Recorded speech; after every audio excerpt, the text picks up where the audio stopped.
De volta com o Papo Dinâmico aqui na PUC TV Goiás, hoje fazendo exercícios de ginástica cerebral, né? E o nosso programa Papo Dinâmico que você pode assistir pelas redes sociais também, pelo canal da PUC TV Goiás no YouTube e também lá nos perfis do programa Papo Dinâmico no Facebook, no Twitter e no Instagram. E falando sobre ginástica cerebral hoje, né? Aqui com a Érica Eberle, do Instituto, do Método Supera, e também com a professora Carla Emanuela, professora da PUC Goiás, psicopedagoga e neuropedagoga, né? Então, professora Carla, nós podemos considerar então que a ginástica cerebral ela é um instrumento importante para minimizar ou até evitar o mal de Alzheimer, por exemplo? Com certeza. Você sabe que o esquecimento é o maior medo do ser humano? O maior medo do ser humano é o esquecimento. Okay. Né? É perder a memória, sim, é não se lembrar das pessoas, não se lembrar das coisas e principalmente não ter uma habilidade de trabalho, né? O Alzheimer, ele traz isso, né? O Alzheimer, ele é a doença da memória, do esquecimento. Então, quando você, desde muito pequeno, né, algumas pessoas perguntam, a partir de que idade a gente pode fazer a ginástica cerebral? Desde que a criança nasce, né? Desde o nascimento. Não basta só a ginástica cerebral, a pessoa também tem que ter alguns cuidados de vida também, sim, né? Com certeza. Do mesmo modo com o corpo, uma pessoa que procura ter um corpo saudável, ele tem que evitar certos exageros na bebida, na comida e tal. Também para o cérebro é a mesma coisa? É a mesma coisa, né? Então, dormir bem, então. Dormir bem, né? Alimentar-se bem, evitar o cigarro, a bebida alcoólica, o excesso, né? Tudo é o excesso, evitar os excessos, né? E tratar do corpo, porque o cérebro, ele é o que coordena. Na verdade, tem uma série de outros órgãos que são coordenados por ele. Então, se eu não cuido desses outros órgãos, eu mando uma mensagem, né, e ele vai responder à altura. Porque a ginástica cerebral, ela não é uma tomada de consciência moral, por exemplo. É um exercício que a pessoa faz, mas não é necessariamente uma tomada de consciência moral. Quer dizer, só o fato de fazer ginástica cerebral, a pessoa não vai evitar fazer certas loucuras. Ou evita? Não. Se ela fizer uma ginástica cerebral ligada ao lado emocional, ela vai evitar uma série de loucuras aí, de aventuras, com certeza, né? Porque a gente lida com o medo. Certamente prejudica a qualidade de vida e pode levar a alguma doença. Sim, também. Com o medo, com o limite, com o que pode ser e o que não pode ser, né? Então, é importante a gente saber o seguinte, que a ginástica cerebral, ela não é uma receita. Ela é um hábito. É um hábito. É um hábito. Isso pode ser feito desde que a criança nasce, depois ser feito na escola, em todas as séries, né? Que a criança, adolescente, adulto está... Um bandido também poderia desenvolver ginástica cerebral para fazer melhor os seus crimes. Com certeza, os bandidos, eles têm altas habilidades cerebrais para fazer o que eles fazem. Então, se a gente for estudar o cérebro deles, com certeza eles têm algo aí muito potencializado cerebralmente. Então, né? A ginástica cerebral ela é instrumental, ela é um instrumento que não vai necessariamente tornar a pessoa melhor. Mas se a pessoa tiver bom ânimo, boa índole, com certeza ela vai se tornar uma pessoa muito melhor. Com certeza. A gente pode usar ela tanto para o bem quanto para o mal. Né? A nossa ideia é usar para o bem, criar pessoas melhores, mais hábeis, mais competentes, mais felizes, inclusive. Né? Mas tem muita gente que usa para o mal, sim. Né? Você perguntou sobre o Alzheimer. A ginástica cerebral para o Alzheimer, na estimulação, ela serve como prevenção. E quando o Alzheimer já está instalado, ela serve como terapêutico, como reabilitação. E né, isso Supera já faz, tem vários idosos lá, né? Eu trabalho inclusive na prefeitura, numa escola de artes, que a gente trabalha 24 horas com a estimulação cerebral. É o Centro Livre de Artes, né? Então a gente trabalha todas as áreas artísticas e como isso influencia no cérebro. A música, as artes plásticas, a dança, o teatro.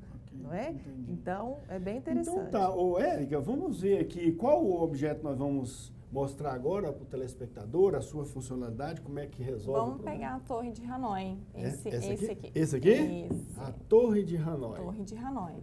A Torre de Hanoi é um jogo, né? Na verdade, é bem conhecido, né? Muitas pessoas conhecem.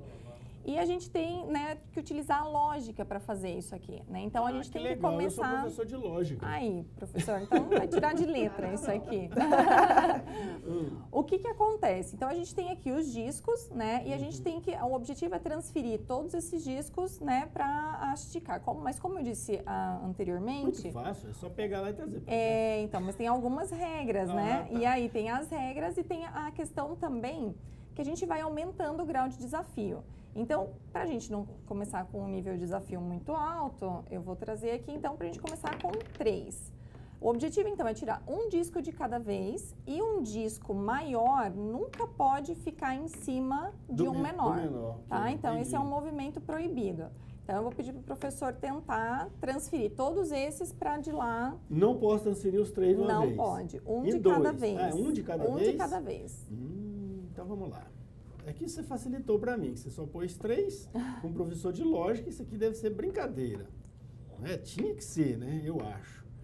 Ó, não falei? Errei não. Concentra, professor. Errei não. Vai lá. Trazer isso para cá. É porque eu tenho que trazer para cá. Tá certinho. Tá certinho meu raciocínio. O Wilson está falando que eu errei, por isso eu errei. Mas aí, ó. Certo, mas tem como fazer com menos movimentos. Ah, tá. Então, a gente começa, né, a fazer, o objetivo é fazer, então, com a menor quantidade de movimentos. Então, quando pegou aqui, né, e trouxe o menor, como é que seria então, com menos movimento aqui? Primeiro movimento, então, aqui, quando a gente joga esse primeiro disco para cá, eu acabo tendo que fazer mais movimentos depois. Então, quando eu jogo esse disco, o primeiro disco para cá, eu faço aqui, ok, já traz o outro para cá. Já trago o outro para cá. Leva e isso aí, pra lá. isso. Então, isso. Ótimo. Cada vez que a gente aumenta um disco, eu aumento o nível de desafio. Então, quando eu entendo a lógica do exercício, eu vou conseguindo desenvolver isso. Né? Então, e aí a gente vai aos pouquinhos. Funciona do jeito que você falou. Estou seguindo a mesma lógica que fizemos antes. Então, vai lá. Aí eu trago esse para cá. Aí eu aumentei, já fiz alguma coisa a mais aqui que eu não precisava fazer.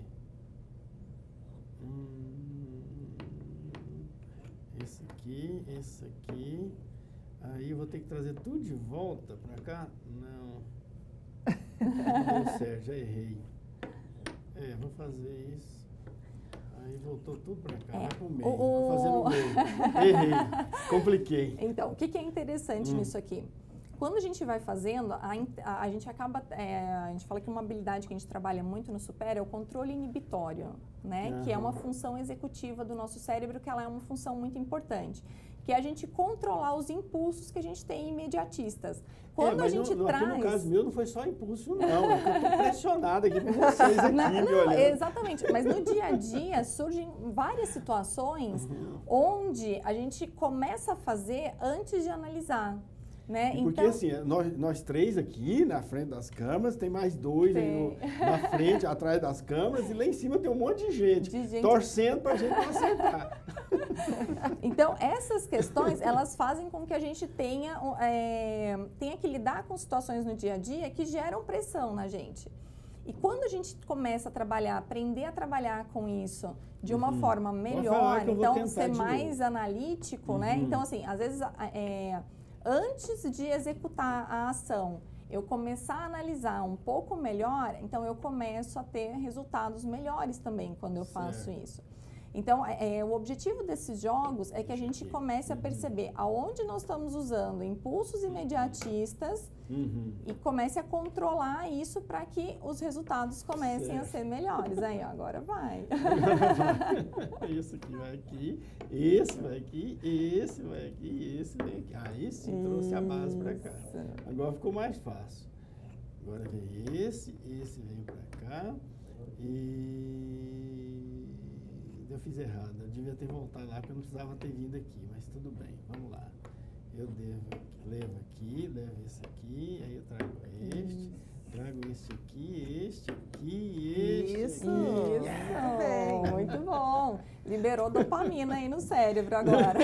Com certeza. Na verdade, é importante a gente pensar assim, que tudo que é feito no concreto, que você fez uma atividade no concreto, a intenção é abstrair. Então, como que eu vou usar isso nas minhas funções diárias, né? Então, pensar antes de fazer, calcular o meu tempo, calcular que tipo de movimento... E às vezes uma coisa não está dando certo porque eu estou tentando errado. Exatamente. Procurar outras, né? Então, o nosso cérebro tem uma né? tendência a repetir o mesmo raciocínio. Quando você acha que é de uma forma, ele fica repetindo. Se você não toma consciência daquilo, você fica fazendo a mesma coisa sem perceber. E agora você exercitou lidar com o novo, lidar com o inesperado, lidar com uma ordem, lidar com uma regra.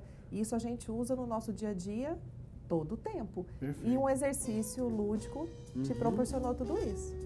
Com certeza. Estão chamando o intervalo. Vamos usar um intervalo e daqui a pouco a gente volta com mais exercícios. Tem mais objetos aqui para exercitarmos. Daqui a pouco.